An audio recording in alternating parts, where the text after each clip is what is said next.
दादी हो, माँ मत बनो। मैंने कहा था ना तुमसे, मुझे दूसरा बच्चा नहीं चाहिए, लेकिन तब तो तुम्हें एक कंप्लीट फैमिली चाहिए थी। और अब जब 2 बच्चे हो गए हैं, तो तुम उनकी कितनी केयर कर रहे हो बताओगे मुझे? बंटी के स्कूल से लगातार नोटिस आ रहे हैं, और तुम तो अपने काम में इतने बिजी हो कि बच्चों के स्कूल से आते नोटिस पढ़ लेना भी जरूरी नहीं समझते। अरे भाई, तुमने देख लिया ना मैसेज। आई नो तुमने टैकल कर लिया होगा। इतना हाइपर क्यों हो रही हो? क्योंकि सिर्फ तुम जॉब नहीं करते हो अभी, मैं भी करती हूँ। घर, बच्चे, ऑफिस सब मेरी ही जिम्मेदारी है। तुम्हारा क्या कंट्रीब्यूशन है इन सब में? देखो, मैं तुमसे कोई बहस नहीं कर सकती, सीधी बात सुनो। मैं अब और बर्दाश्त नहीं कर सकती। अगर तुम्हारे पास बच्चों के लिए समय नहीं है तो तुम इन्हें हॉस्टल में डाल दो। मुझे भी थोड़ा अपनी जॉब पर कॉन्सेंट्रेट करने का मौका मिलेगा, और मैंने बहुत मेहनत की है यहाँ तक पहुँचने में। मैं अब अपने करियर के साथ कॉम्प्रोमाइज नहीं कर सकती। अच्छा, मैं सोच कर बताता हूँ। अभी देखो, मुझे एक इम्पोर्टेंट कॉल लेनी है। तुम सो जाओ। Good night. अभी और पूर्वी के 2 बच्चे थे। बड़ा बेटा बंटी जो 14 साल का था, और उससे 1 साल छोटी बेटी बनी। पति पत्नी दोनों ही अच्छे कॉर्पोरेट जॉब में थे। घर में पैसों की तो कमी नहीं थी, लेकिन समय वो किसी के पास नहीं था। इतना भी नहीं कि कभी अपने बच्चों को गोद में प्यार से बिठा सके। अभी घर की सभी जिम्मेदारियों से दूर रहता था। बच्चे अब बड़े हो रहे थे, और बेटा बंटी पिता की इग्नोरेंस का गलत फायदा उठाकर अब स्कूल में स्टूडेंट्स और बाकी टीचर्स के साथ धीरे धीरे बदसलूकी पर उतर आया था। बस इसी बात से परेशान होकर पूर्वी बंटी को हॉस्टल भेजने के लिए कह रही थी। 2 दिन बाद। देखो पूर्वी, बंटी पहले ही जिद्दी हो गया है। अगर इस समय हमने उसे हॉस्टल छोड़ा तो शायद वो हमसे हमेशा के लिए दूर हो जाएगा। इस समय उसे प्यार और अपनेपन की ज़रूरत है। इसलिए मैंने एक उपाय सोचा है। गांव से माँ को यहाँ बुला लेता हूँ। हम दोनों की गैर मौजूदगी में माँ बच्चों की देखभाल भी करेगी और उन पर नजर भी रखेगी। आइडिया तो बुरा नहीं है, लेकिन क्या माँ जी आएंगी? कोशिश करता हूँ। अविनाश अपनी माँ को बच्चों की परेशानी बताता है। बेटा, अगर तू इतना ही कह रहा है तो मैं ज़रूर आऊँगी। वैसे भी जब तक मैं जिंदा हूँ, मेरा पोता ऐसे अकेले हॉस्टल में जाकर नहीं रहेगा। तो फिर आप फटाफट शहर आने की तैयारी कर लीजिए माँ। बेटी के कहने पर अगले ही सप्ताह अविनाश की माँ शहर आ जाती है। अभी बेटा, तुम बिल्कुल भी चिंता मत करना। मैं अपने पोते का बहुत अच्छे से ख्याल रखूंगी। पता नहीं तुम इसके खाने पीने का ख्याल रखते हो या नहीं। सूख कर कैसे छुआरा हो गया है मेरा बच्चा। अब मैं आ गई हूँ ना, खिला पिला कर बिल्कुल मोटा ताज़ा कर दूंगी अपने पोते को। क्या दादी, आप जब से आई हैं बस भैया की बात कर रही हैं। आप मुझे प्यार नहीं करेंगी क्या? हाँ माँ, वैसे तो बन्नी ज़्यादा बदमाशी नहीं करती, लेकिन थोड़ा उसका भी ध्यान रखना है आपको। बेटा, खाद पानी फसल में दिया जाता है, खरपतवार तो अपने आप ही बड़ी हो जाती है। अरे बड़ी कड़ी जान की हो वह ये छोरियाँ। इन्हें एक टाइम रोटी भी खिला दो ना, तब भी ताड़ की तरह बढ़ती चली जाती है। ख्याल तो इन लाड़ कुंवर का रखना पड़े हैं। इन्हें घी दूध देना पड़े हैं, बढ़िया से बढ़िया खाना खिलाना पड़े हैं, तब जाकर छोरे जवान हुए हैं। क्या माँ, अभी कैसी बात करती हैं आप? अच्छा, आप अपने हिसाब से देख लो। अब हमने तो बच्चे आपको सौंप दिया है। हम दोनों ऑफिस निकल रहे हैं, शाम को मिलते हैं। ये क्या बोला दादी ने? खरपतवार? खरपतवार मतलब? बेटा, खरपतवार मतलब खेत में उगने वाली कोई अनवांटेड ग्रास। तो मैं खरपतवार हूँ क्या मम्मा? आपको पता है दादी ने मुझे खरपतवार कहा। अरे बेटा, दादी की बातों को ना ज्यादा मन से नहीं लगाते, उन्होंने वैसे ही कह दिया होगा। हाँ माँ, दादी ने तो वैसे ही कह दिया होगा, लेकिन आप भी तो मुझे वही समझती है ना जो अभी दादी ने कहा। कैसी बात कर रही हो? कहाँ से सीख कर आ रही हो ये सब उल्टी सीधी बातें? मम्मा, अगर ऐसा नहीं है तो आप ही बता, मुझे और भैया को अलग अलग स्कूल में क्यों एडमिशन कराया हुआ है आपने? अब मुझे सब समझ में आता है। भैया को देखो, कितने एक्सपेंसिव और हाई स्कूल में पढ़ रहे हैं, और मैं एक एवरेज स्कूल में, बस इसलिए क्योंकि मैं एक लड़की हूँ। सही कहा ना मम्मा? अविनाश, अभी के अभी अपनी बेटी को यहाँ से लेकर जाओ, वरना मेरा हाथ उठ जाएगा अब इसके ऊपर। बेटी को फटकार लगाने के बाद पूर्वी गुस्से में अपना बैग उठाकर ऑफिस के लिए निकल जाती है। पूर्वी के जाने के बाद अविनाश भी बेटी को माँ से गलत तरीके से बात करने के लिए डांट लगाता है, और फिर वो भी ऑफिस चला जाता है। जब से दादी शहर आई थी, अविनाश और पूर्वी ने अपने बच्चों के ऊपर ध्यान देना बिल्कुल बंद कर दिया था। अब दोनों बच्चे पूरी तरह से दादी संतोषी की जिम्मेदारी बन गए थे। दादी संतोषी 14 साल के बंटी को ऐसे लाड दुलार करती जैसे वो सिर्फ 3 साल का छोटा बच्चा हो, और 13 साल की बन्नी को बात बात पर ऐसे फटकार लगाती जैसे वो एक 13 साल की बच्ची ना होकर एक बच्चे की माँ हो। बंटी तो पहले ही माँ बाप का सिर चढ़ा था, जिसके कारण वो बिगड़ रहा था। अब दादी के बात बात पर उसके साइड लेने और गलत बातों पर भी उसे बढ़ावा देने के कारण बंटी की हालत पहले से भी बदतर होती जा रही थी। दूसरी तरफ बनी दादी का उसके प्रति रूखा रवैया बहुत अच्छी तरह महसूस कर पा रही थी, लेकिन फिर भी उसे दादी से बहुत लगाव था। दादी, आपकी तबीयत खराब है ना, आप आराम कर लो। भैया को खाना मैं गरम करके दे दूंगी, और आपका गर्म पानी और दवाई मैंने आपके सिरहाने रख दी है, आप खा लेना। हाँ ए छोरी, ज्यादा मेरी माँ बनने की कोशिश ना कर। तू जा जाकर अपना काम कर। और तुझे किसने कहा मेरे लाड कुंवर को खाना देने के लिए? अपने पोते को खाना मैं अपने हाथ से खिलाऊंगी। कहीं आधे पेट खाकर उठ गया तो? दादी, बंटी भैया कोई छोटे बच्चे नहीं है जो आधा पेट खाकर उठ जाएंगे। उन्हें भूख लगेगी तो खुद ब खुद खाना खा लेंगे। आपकी तबीयत ठीक नहीं है ना, आप अपना ख्याल रखिए। अरे बित्ते भर की छोकरी मुझे ज्ञान बांटने चली है। मैंने कहा ना तू जा अपने कमरे में, मैं देख लूंगी मुझे क्या करना है क्या नहीं। न जाने दादी की आंखों पर कौन सी पट्टी बंधी थी कि दादी को बन्नी का प्यार, उसकी परवाह नजर ही नहीं आती थी। दादी, मैंने कहा ना मुझे खाना नहीं खाना। अरे लेकिन बेटा, खाने से कौन सी दुश्मनी है तेरी? पहले तो खाना खा ले, हाँ, फिर तू जो कहेगा मैं तेरी सारी बातें मानने को तैयार हूँ। दादी, मैं कोई छोटा बच्चा नहीं रहा हूँ कि आप मुझे बहला फुसला कर खाना खिला देंगी और फिर बाद में अपना वादा पूरा करने से मुकर जाएंगी। मैंने कह दिया तो कह दिया, पहले आप मेरी बात मानिए, उसके बाद ही मैं खाना खाऊंगा। अरे लेकिन बेटा मुझे बता तो सही कि तुझे चाहिए क्या? आखिर खाना क्यों नहीं खा रहा? देख तो भूख से कैसे चेहरा उतर गया है मेरे बच्चे का। दादी, मुझे आईफोन चाहिए, जब तक आईफोन नहीं मिल जाता मैं खाना नहीं खाने वाला। अरे बेटा, तुझे तो पता ही है आईफोन दिलाना मेरे बस की बात ना है। अपने पापा से कहना ये सब। अभी तो बस दादी के कहने से खाना खा ले। हाँ नहीं दादी, इस घर में किसी को भी मुझसे प्यार नहीं है। मैंने कहा था पापा से कि मुझे एप्पल का फोन लेना है, लेकिन पापा ने साफ मना कर दिया। पापा आपके बेटे हैं ना, तो क्या आप उन्हें एक फोन के लिए मना नहीं सकती? भैया, अभी 3 महीने पहले ही तो आपने 30,000 का फोन खरीदा, अब एप्पल फोन की आपको ऐसी क्या जरूरत है? और पापा ने आपको फोन दिलाने से मना नहीं किया, उन्होंने बस ये बोला कि अभी नहीं दिला पाएंगे। आपको भी तो पापा की प्रॉब्लम समझनी चाहिए ना भैया। आए तू चुप कर, मैं बात कर रही हूँ ना, तू क्यों बीच में बोली? और तुझे ना ज्यादा दिमाग लगाने की जरूरत नहीं है। तू जा जाकर अपने कमरे में पढ़ाई कर।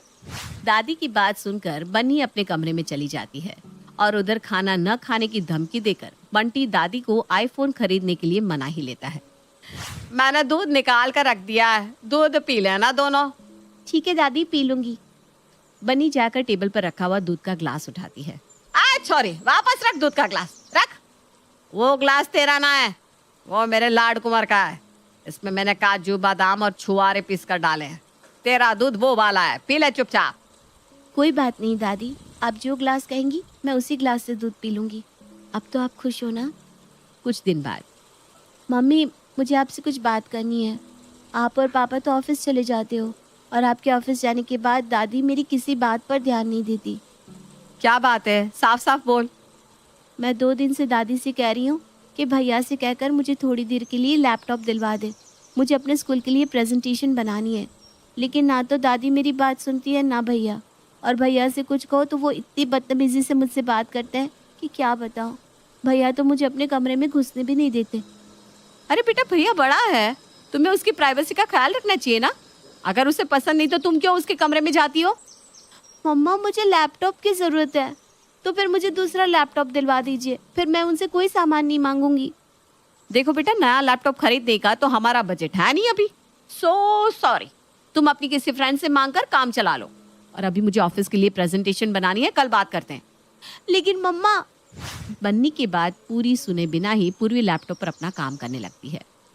इस घर में मेरी किसी को पड़ी ही नहीं, गलती चाहे किसी की भी हो, सबको हमेशा मैं ही गलत लगती हूँ, और भैया से ही। मम्मी पापा ने भैया को iPhone, tablet, mobile phone, laptop सब कुछ दिलवा रखा है, और मैं अपने प्रोजेक्ट के लिए लैपटॉप मांग रही हूँ तो मुझे मना कर दिया। ऐसा लगता है इस घर में जितना भी पैसा है वो सिर्फ भैया के लिए ही है। मैं कभी भी कुछ भी मांगती हूँ तो मम्मी पापा हमेशा बजट ना होने का बहाना बना देते हैं।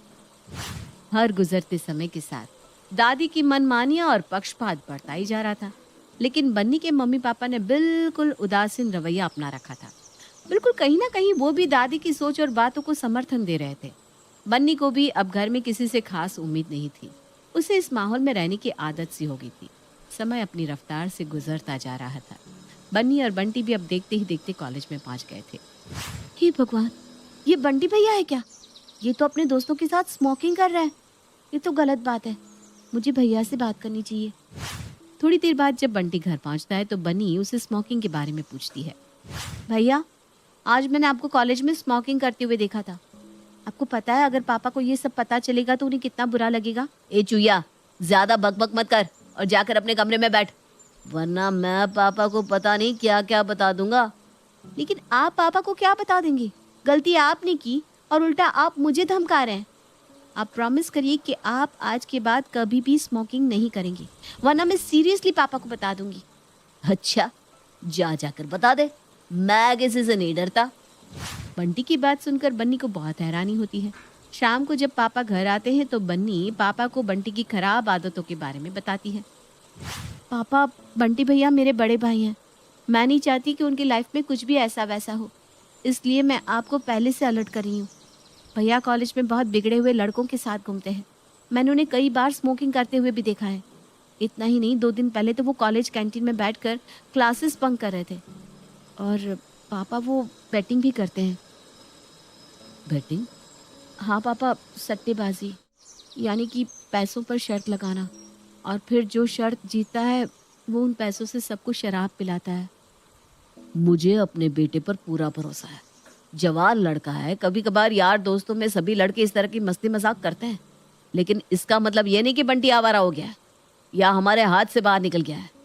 तुम्हें अपने भाई के बारे में इस तरह की बातें करने से पहले 100 बार सोचना चाहिए था। अरे तुम उसकी बहन होकर उसके बारे में इतना गलत सोच भी कैसे सकती हो? पापा, आप मुझे गलत समझ रहे हैं। आपने वो नहीं देखा जो मैंने देखा है। मैंने जो भी कहा भैया की भलाई के लिए कहा है। ताकि आपकी मर्जी है, आप देख लीजिए। दादी ने बंटी को बता दिया था कि बन्नी ने घर में उसकी शिकायत कर दी है। जिस दिन से बंटी को ये बात पता चली थी वो बन्नी का और भी ज्यादा दुश्मन बन गया था। अब तो उसके घर से बाहर निकलने और कहीं पर भी आने जाने पर रोक टोक करने लगा था। एक दिन, कहाँ जा रही हो बन्नी, और ये कैसी ड्रेस पहन रखी है तुमने?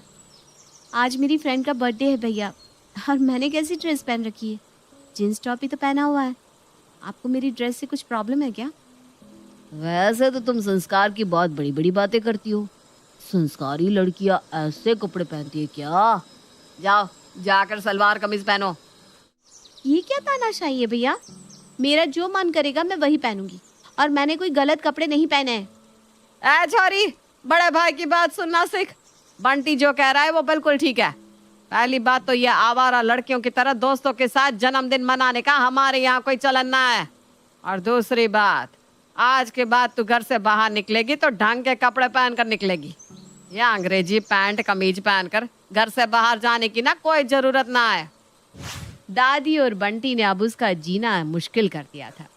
बंटी हर बात में उसके साथ रोक टोक करता और उसे अपने दोस्तों तक से मिलने ना देता, और बंटी का विरोध करने पर दादी राशन पानी लेकर उसके ऊपर चढ़ बैठती।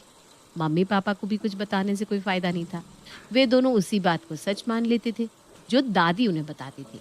दादी की शय और पापा का पैसा पाकर बंटी एक अय्याश लड़का बन गया था।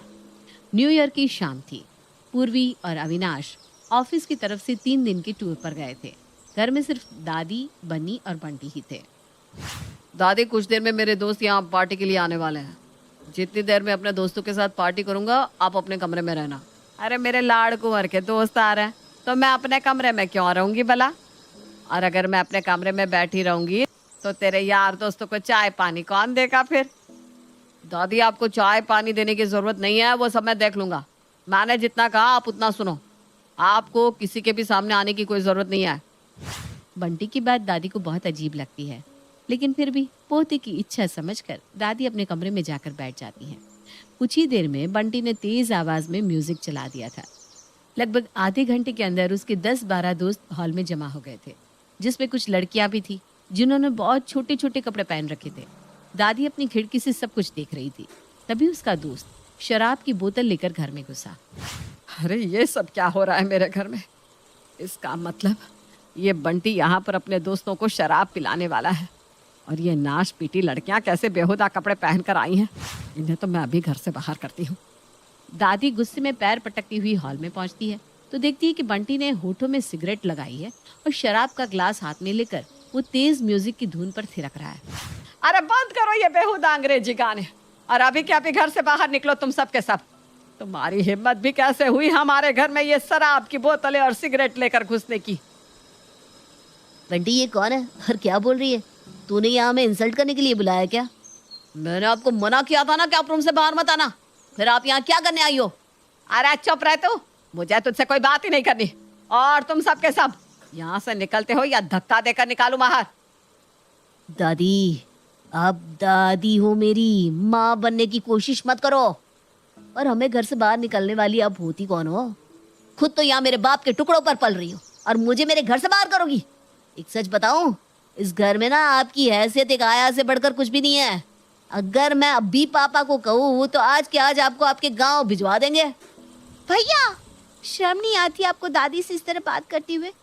और तुम सब एक सेकंड में यहाँ से गायब हो जाओ, वरना अगर मैंने पुलिस को ये बता दिया कि यहाँ रेव पार्टी हो रही थी तो तुम्हारा क्या होगा तुम अच्छी तरह जानती हो। बन्नी की बात सुनकर बंटी के सारे दोस्त वहां से भाग खड़े होते हैं। शेम ऑन यू भैया, दादी ने आपको इतना प्यार किया कि गलत बातों में भी आपका ही साथ दिया। मुझे लगता था आप सारी दुनिया के साथ बुरा कर सकते हो, लेकिन दादी के साथ कभी नहीं। लेकिन आज आपने नीचता की हद पार कर दी। आज आपने दोस्तों के सामने हमारी दादी का अपमान किया। छी! मुझे माफ कर दे बनी बेटा, पोते के मुंह में मैंने हमेशा तेरा अपमान किया, तुझे नीचा दिखाया, लेकिन आज तूने साबित कर दिया बेटियां बेटों से बढ़कर होती है।